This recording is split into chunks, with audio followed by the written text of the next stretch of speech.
Civils లో పాలమూరు బిడ్డకు third rank, సత్తా చాటిన అనన్యారెడ్డి. బీడీ కార్మికురాలి కొడుకు 27వ ర్యాంకు, 231వ ర్యాంకు సాధించిన రైతు కూలి బిడ్డ. యూపీఎస్సీ ఫలితాల్లో మెరిసిన తెలుగు తేజాలు. తెలంగాణ, ఏపీ నుంచి 60 మంది దాకా ఎంపిక. సివిల్స్ టాపర్ గా యూపీ వాసి ఆదిత్య శ్రీవాత్సవ్ అంటూ ఒక వార్తను చూస్తా ఉన్నాం. సివిల్స్ లో పాలమూరు బిడ్డకు థర్డ్ ర్యాంక్ వచ్చింది, సత్తా చాటింది. ఇక బీడీ కార్మికుల కొడుకు కూడా 27వ ర్యాంక్ వచ్చింది, 231వ ర్యాంక్ సాధించిన రైతు కూలి బిడ్డ అంటూ యూపీఎస్సీ యూనియన్ పబ్లిక్ సర్వీస్ కమిషన్లో ఇది భారతదేశంలో అత్యున్నతమైనటువంటి ఉద్యోగం. ఈ సివిల్స్ సాధించడం అనేది అంటే ఒక గ్రేట్ అచీవ్మెంట్. అది ఒక్క నిమిషంలో వచ్చేటువంటి మాట కాదు. కాసేపట్లో రజనీ మనతో పాటు జాయిన్ అవుతా ఉన్నాడు. అయితే ఇది ఒక్క సివిల్ సాధించడం అనేది అంత ఈజీ విషయం కాదు.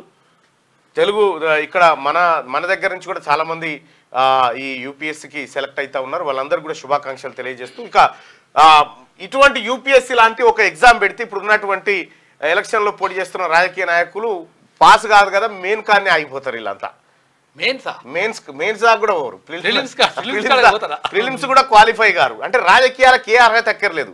కానీ ఈ ఐఏఎస్లు కష్టపడి సంపాదించి ఆ చదువురాని రాజకీయ నాయకుల కింద పనిచేయాలి.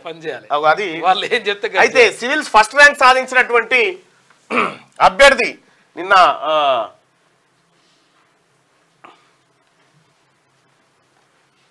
ఇగో ధూమ్ధామ్ శ్రీవాత్సవ్, ఈయననే ఆల్ ఇండియా ఫస్ట్ ర్యాంకర్.